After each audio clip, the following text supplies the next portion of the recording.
Doug woke in a hospital room, so cold, it felt like a buried coffin, and the most terrifying thing wasn't the pain that still clung to every fiber of his body, it was the sense that even the air around him carried the scent of a conspiracy that hadn't fully dissolved. He didn't wake like a man who'd been saved. He woke like living evidence someone had tried to erase. The moment his eyes opened, there was no groggy confusion of a patient returning from a coma, only the stare of someone who'd been pushed into darkness long enough to understand one brutal truth. No one in Fairmont Crest is ever completely innocent, only better at hiding. Fragments of memory slammed into his mind, like dull blades of violent impact, metal screaming against metal, the sharp bite of cold smoke, and a blurred silhouette caught under streetlights. He couldn't stitch the pieces into a full film, but he remembered enough to know that the accident hadn't been fate. It had been a decision. The marks on his wrist, where restraints had once held him steady, made him shudder, because they didn't look like ordinary medical traces. They looked like control, like someone had wanted him still, silent, gone, disappeared from a mess he hadn't even had time to name. Outside, Vanessa stood frozen in the corridor, her eyes swollen red, her shoulders rigid as if they might snap. She had dreamed of this moment through days, so thick with darkness, she could barely breathe, imagined herself collapsing in relief, throwing her arms around him, believing it was finally over. But when the doctor said Doug was awake, her heart dropped into a place darker than grief, fear. Not fear that he would seek revenge on someone, but fear that he would look at her the way a betrayed man at the person who helped sharpen the knife. Vanessa knew Doug, before the coma, had been the kind of man who believed love could mend anything, that kindness would eventually be repaid. But Doug, after the coma, would not be that man. He had been left alone in the dark long enough to learn suspicion, and Vanessa knew she was carrying a secret like a timed bomb.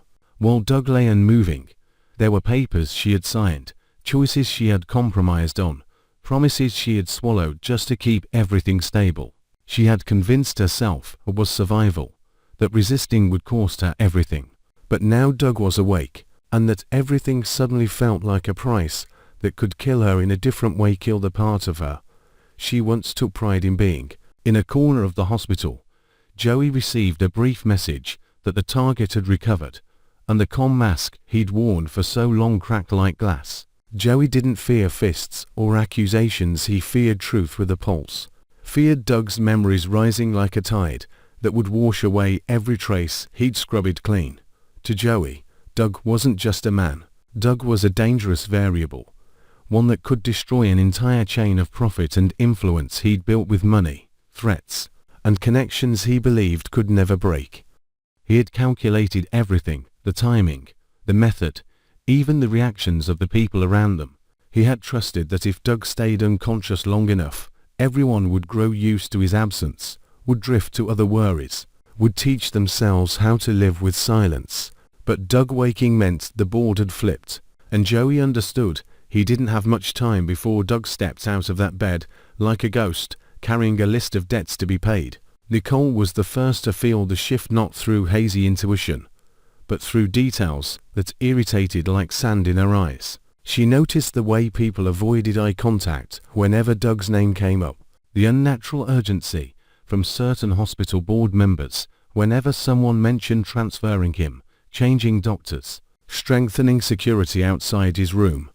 It sounded like care, but it smelled like control. Nicole began digging through old information, a vague insurance payout, a service invoice with altered numbers, a night shift that was suddenly reassigned, a hallway camera that malfunctioned at the exact right moment. None of it was enough to call proof, but together it formed a chill so deep it made her skin crawl. Someone had touched the system, arranged for Doug to stay quiet while everyone around him stayed obedient. Nicole understood Fairmont Crest wasn't just a neighborhood of wealthy families, it was a culture where secrets were treated like assets, and whoever guarded them best held the most power.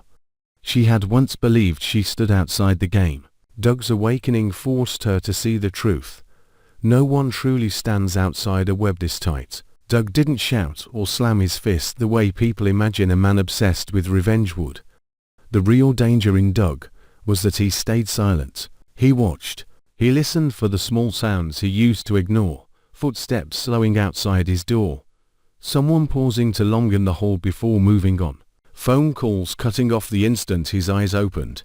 He noticed a new nurse checking his vitals too often, her gaze not filled with worrying, but with assessment measuring whether he was safe enough yet. Doug played weak. He played confused. He let the enemy keep their false sense of control. But inside, every nerve in him tightened like a trap.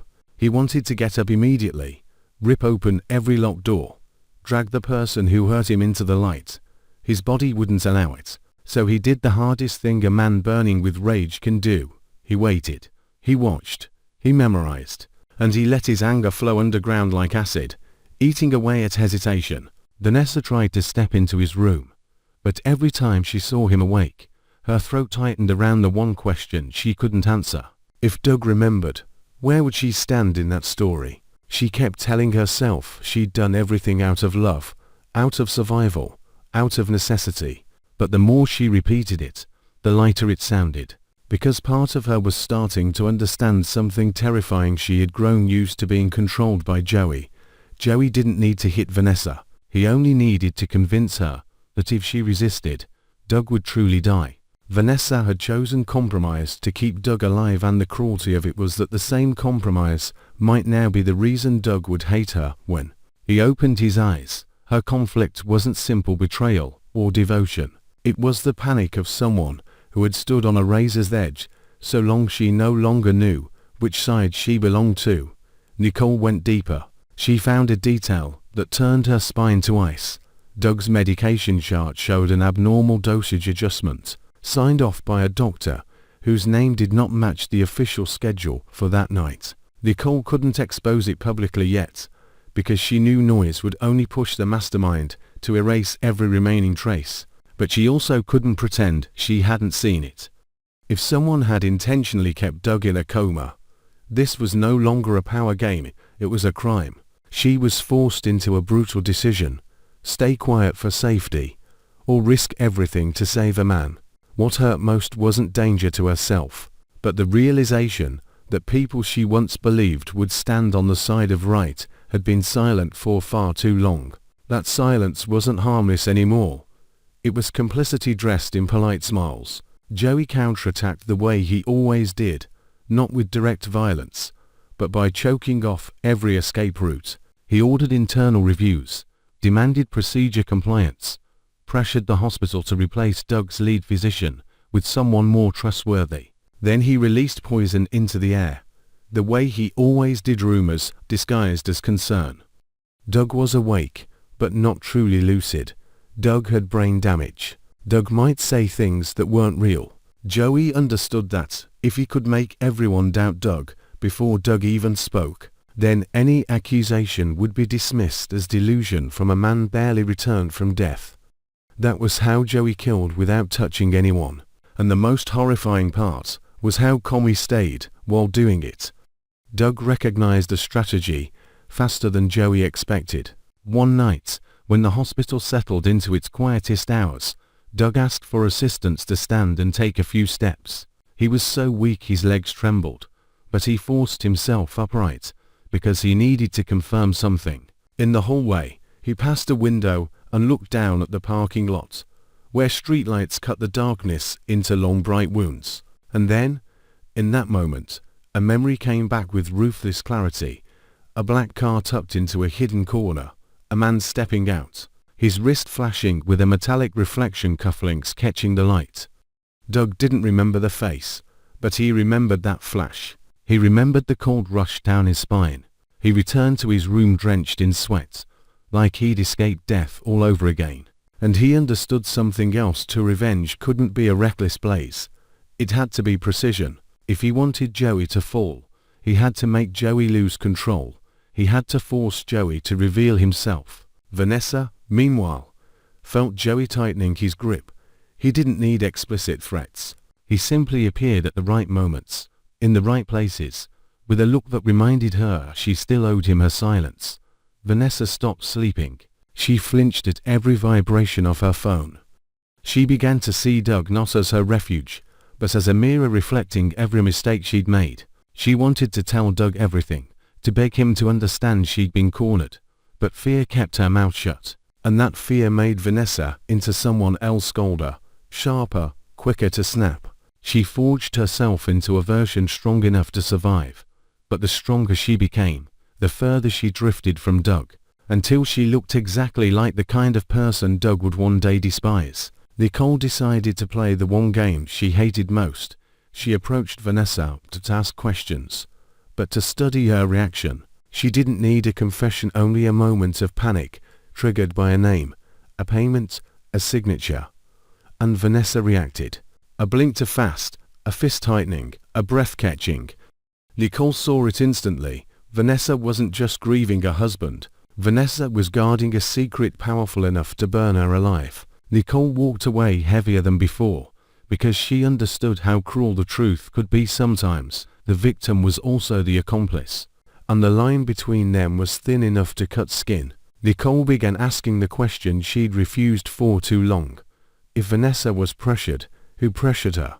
And if Vanessa compromised, how far did she go? Doug was discharged earlier than expected, not because he was healed, but because someone wanted him removed from the hospital's control before Nicole could dig deeper. Vanessa tried to convince herself it was good, that Doug would recover faster at home, that they could finally restart their life. But Doug stepped into his house like a man walking into a crime scene. Everything looked perfect, clean, expensive, polished, yet he could feel something had been disturbed. A drawer rearranged, a safe bearing the faint signs of being opened, important documents missing. In that instant, Doug stopped doubting. During his coma, someone had entered his life the way you enter an empty room, taking whatever they pleased. Doug stood in the middle of his living room, staring around like a stranger, and his anger didn't ignite like fire, it froze like ice. He became frighteningly calm, because now he knew the real battle wasn't just about surviving. It was about reclaiming ownership of his own life. Vanessa watched Doug change day by day. He spoke less, he smiled less, but his eyes sharpened into something almost weaponized. She could feel he was investigating, calculating, building a plan that didn't include her. That exclusion tore at her. She wanted to stand beside him, but she knew a wall stood between them, and its name was everything she'd hidden. Joey sensed Doug slipping beyond his control, and he grew impatient. A man like Joey couldn't tolerate being watched by the prey. He needed Doug afraid. He needed Doug chaotic. He needed Doug to make mistakes, so Joey could finish the job. But Doug stayed quiet, shadowed, composed, and that silence drove Joey into a rage. Nicole finally found what she needed, a backup fragment from the failed security system. Incomplete but enough to capture a figure moving near the area tied to Doug's collapse. The image was blurry, but one detail was painfully clear, a small metallic reflection at the wrist. Nicole didn't know exactly what it was, but her heart pounded, because it confirmed Doug hadn't been hurt by chance. She wanted to bring it into the light, but she also understood that exposing it too early would paint a target on her back. She held the data not to stay silent, but to release it at the exact moment Joey could no longer run. At the same time, Doug uncovered the last piece meant to destroy him. He found a copy of paperwork Vanessa had hidden in a secret compartment, documents about power of attorney and an abnormal transfer made while he lay unconscious. His hands trembled around the pages, not because of the money, but because of what the signatures implied. The woman he loved had signed. She had agreed. She had let someone into his life. Doug didn't know whether Vanessa had done it under threat or weakness, but the betrayal hit him like a verdict. Alone in the room, he stared at the paper as if it were a sentence carved into stone. He wanted to scream, to break the walls down, to demand the truth from Vanessa right then, but he stayed silent.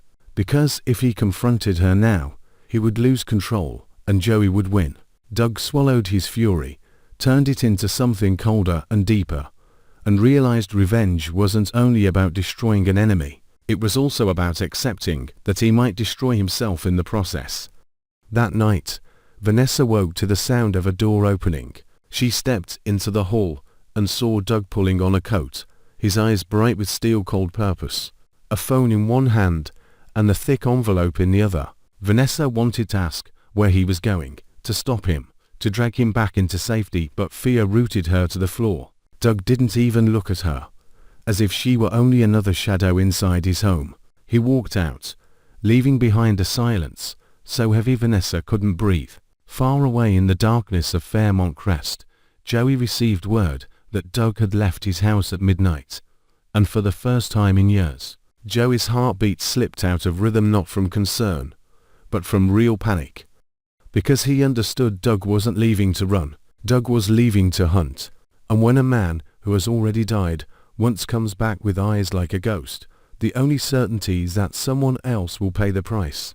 Doug drove into the night toward the place he believed the truth began, the envelope on his seat heavy as a sentence. One question drilled into his mind like a blade. Who would be the first to fall when he returned? And at the exact moment he turned onto the dark road, Vanessa's phone vibrated again. One message, no name, just a single line that turned her blood to ice. The game has begun. And this time no one will be spared.